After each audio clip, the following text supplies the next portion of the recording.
I'm Dr. Benjamin F. Chavis Jr., and this is how to get your money right.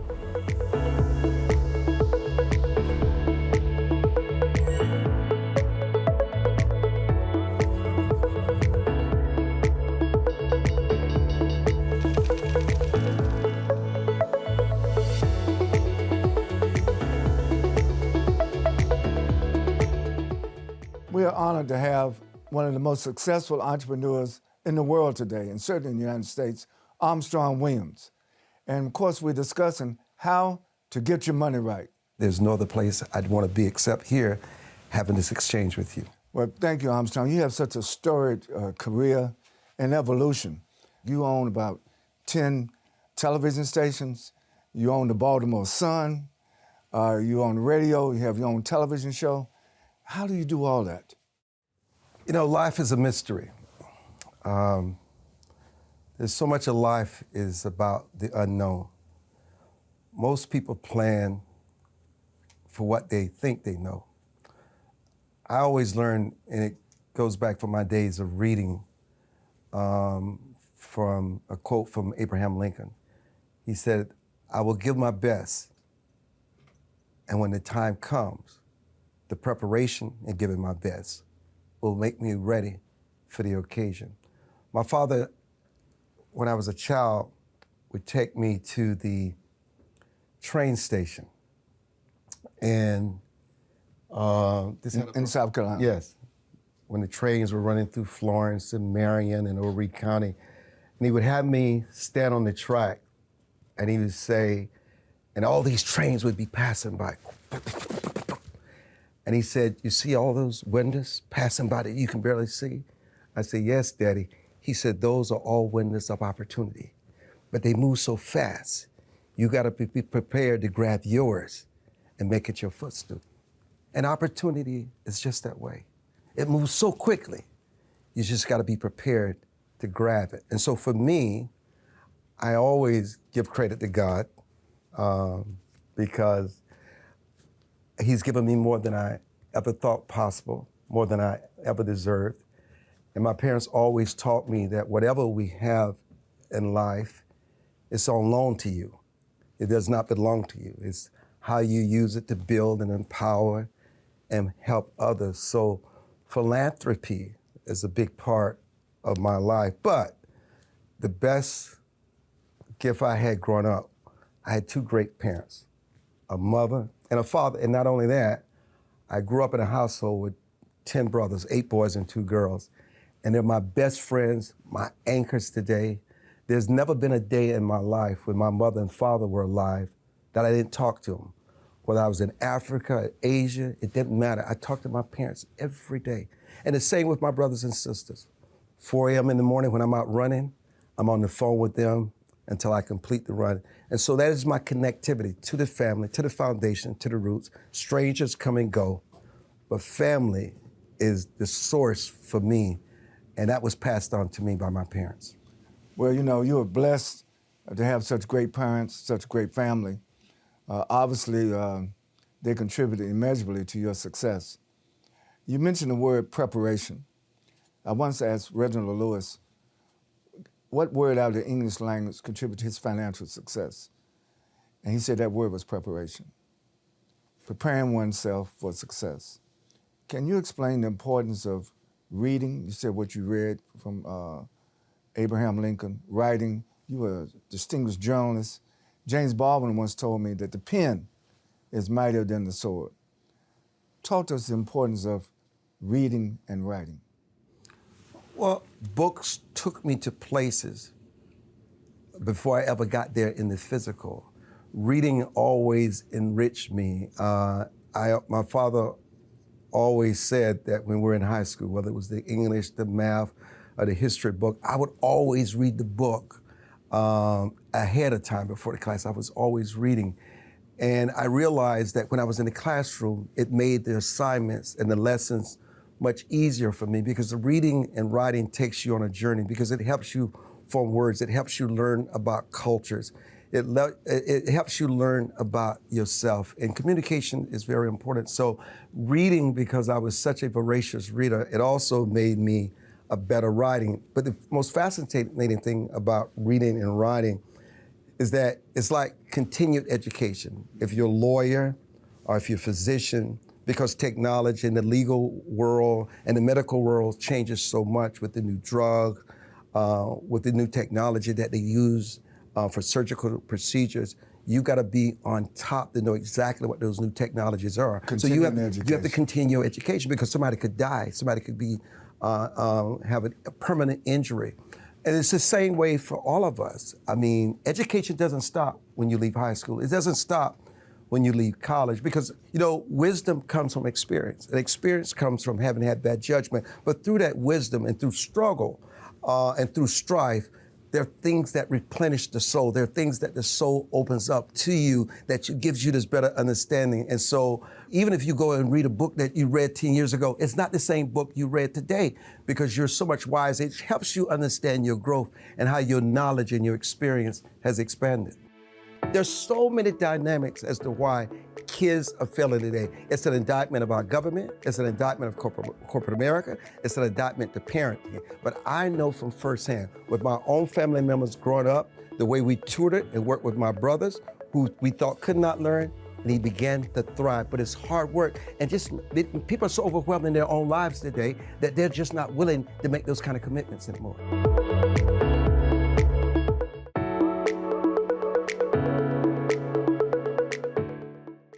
Many African-American youth and youth from other communities of color cannot pass the third grade reading exam.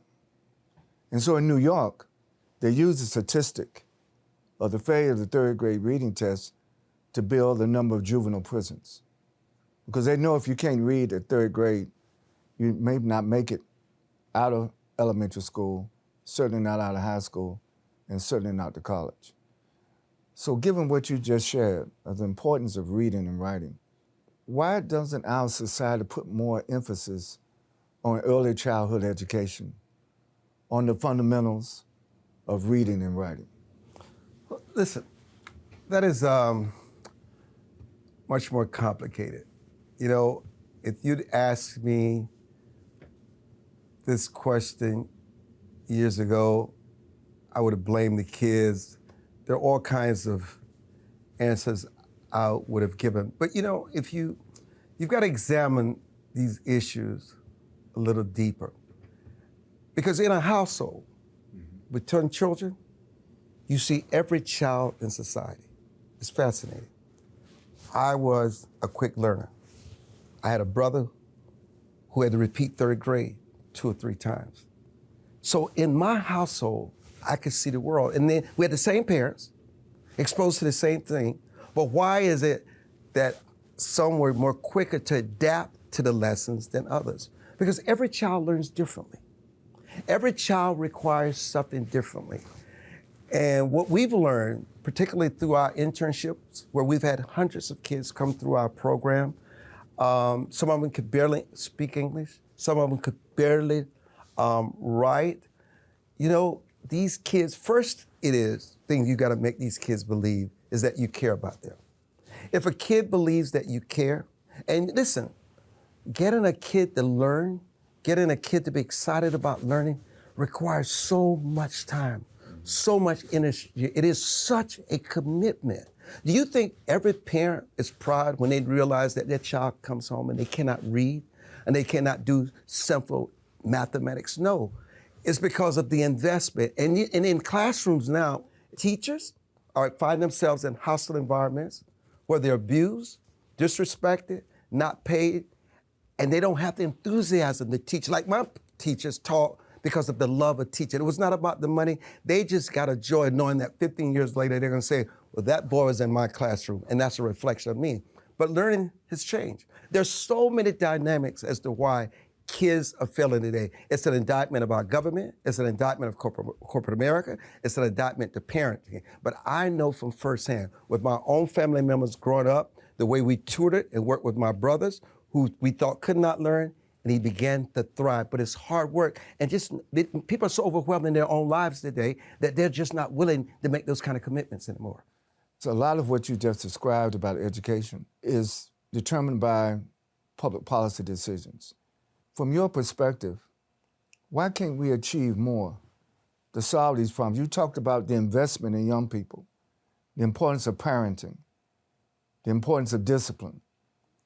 How should Democrats and Republicans and independents be working together to improve our nation? Well, the problem is a simple mantra. Your party, my party, right or wrong. We've sworn such fidelity to political parties, even when we don't believe in the party's agenda, we're going to support that party. I'm not going to ever sacrifice morality for political expediency. You know, I was once a supporter of Donald Trump. I voted for him, but morality matters to me. Character matters to me. Insulting and being inhumane towards people matters to me. And so I had to take a look and say, I am not going to become an enabler for this man's behavior. I don't care what you think he's done for you. If you, and I don't know, see, I think Biden believes in God, but Trump thinks he's God. You know, and when someone thinks that they're God and you enable them and you empower them, what kind of leader are you going to have if they're reelected? And so I operate on morality, not on man's law, because it changes with the wind. Some Christians can justify supporting Donald Trump and all the things that go against everything they believe in, but they'll find a way to put on violence to support. I can't do that. Until we have men of principles and values who are willing to stand alone, if it means you lose power, if it means you lose resources, I'm willing to take that stand. For me, I'm as free as they come. So I'm beholden to nobody but the truth and honor, integrity. I'll tell all of them, I am my own man. I have to sleep with me at night. I've got to live with my conscience and my character of who I am. And I'm not going to compromise who I am for political expediency. And not many people are willing to do that. And when they don't do that, I know one thing for sure, that the unknown, that we don't work alone. This country is teetering on the brink of collapse unless moral men stand up and take a stand. And until we do that, not much is going to change. 50% of my employees are millionaires. I want them to be millionaires. In my environment, no one talks about paying bills. No one talks about being lacking in their paycheck. All they talk about is working. And what corporations don't do today, they become so greedy, they want it all for themselves. You know, I may go to the bank and I may have a few more zeros, but they got zeros too. So everybody's happy.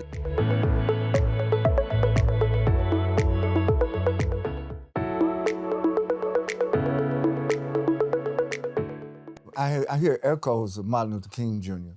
in what you just said. Well, he's a man of faith. All men of faith who believe in God. His concept of the beloved community yes.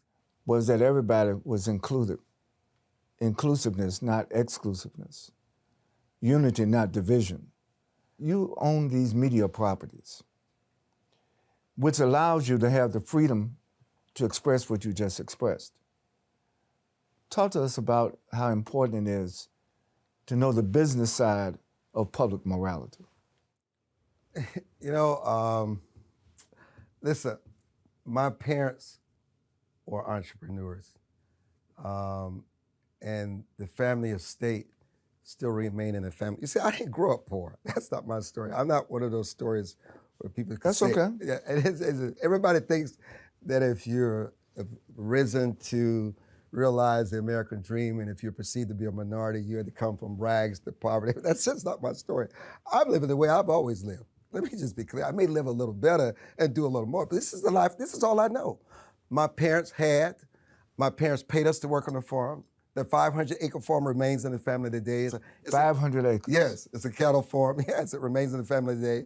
My brothers and those manage it because my brothers and I get along. We don't squabble because we need the farm to take care of us because we can't take care of ourselves. And so we don't allow the government or farm bureau to come in and take our divisiveness and take our farms away from us. A lot of people have lost their farms and their land through strife and just through plain manipulation. And so we've been able to keep the farming in the family. But listen, business is interesting because sometimes, you know, I wrestle. You know, we're always wrestling with angels. And, you know, I wrestle with mine. And sometimes doing the moral thing in business is not as easy as it seems. It's just not.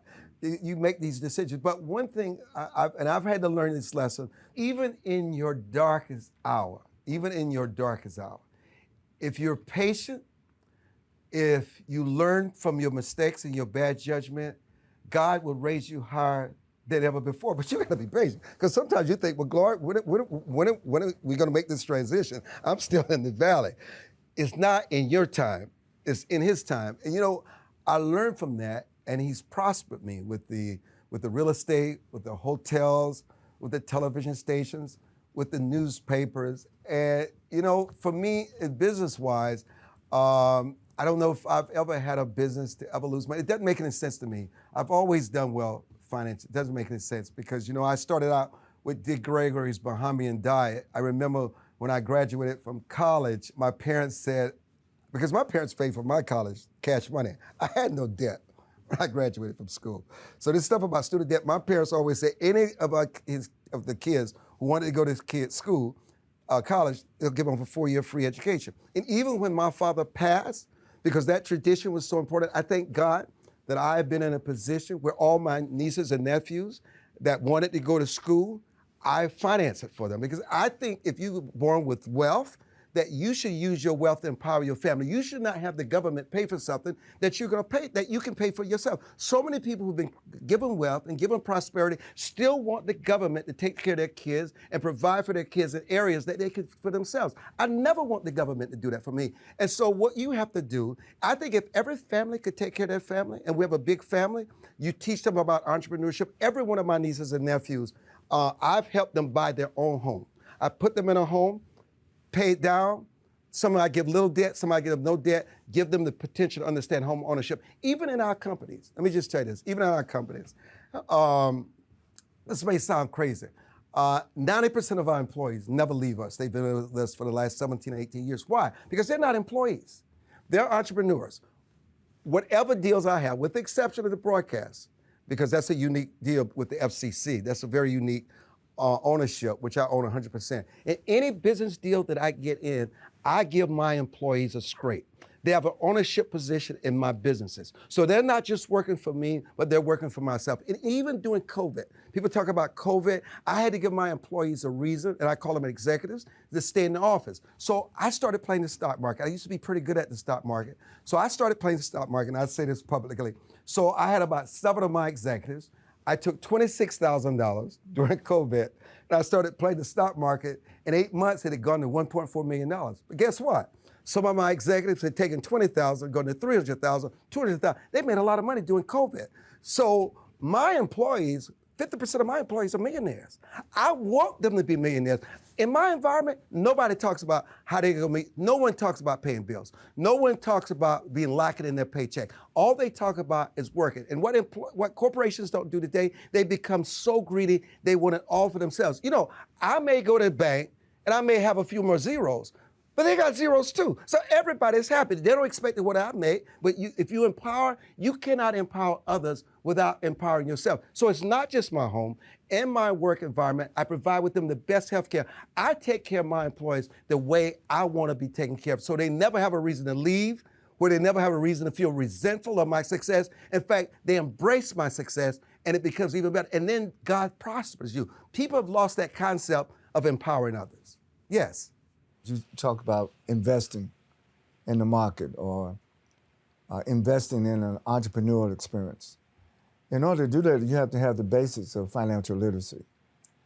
And it's not usually in a lot of the curriculums in public or private schools. I know a lot of families, now you come from a family of entrepreneurs, so you got it at home. But can you just speak about the importance from your informed perspective about financial literacy?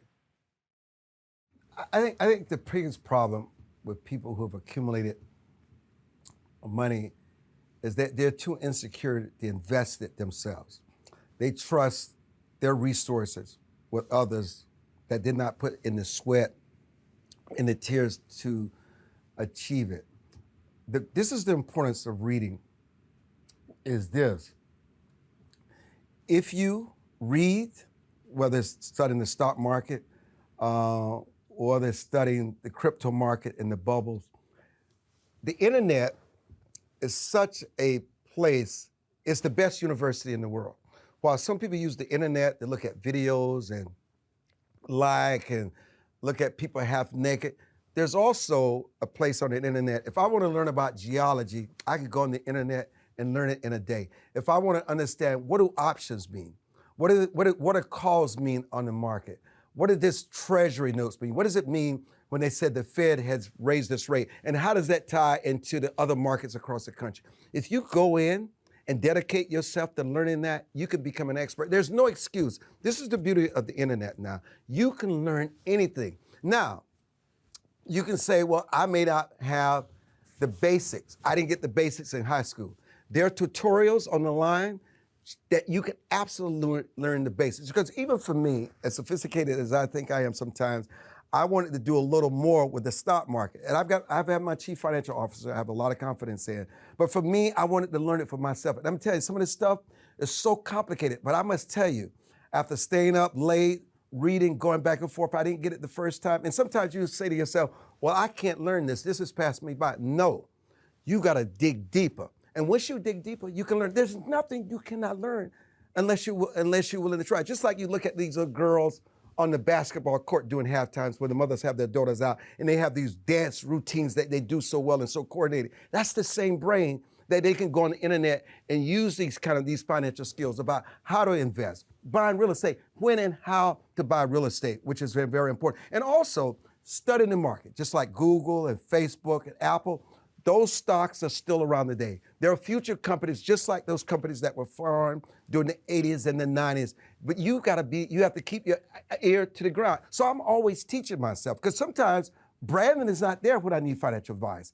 And sometimes I'm so curious, I just want to do it myself. And I find myself going online. And then you can build a circle of influence for long enough that you can just pick up the phone and call somebody, but sometimes they don't answer. So for me, the thing that I felt good about when we played the stock market is that 90% of that was self-taught during that period of COVID. I had to learn it myself. And it's one thing to learn it. It's another thing to see the results in terms of the returns you got on your investment.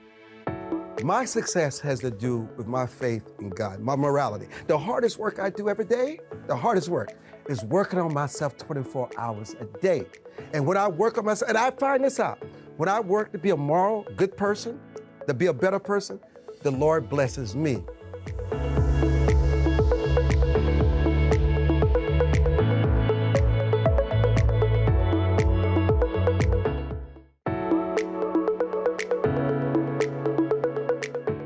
So before we end, Armstrong Williams, today, what gives you your greatest hope about America? Listen, let me tell you something.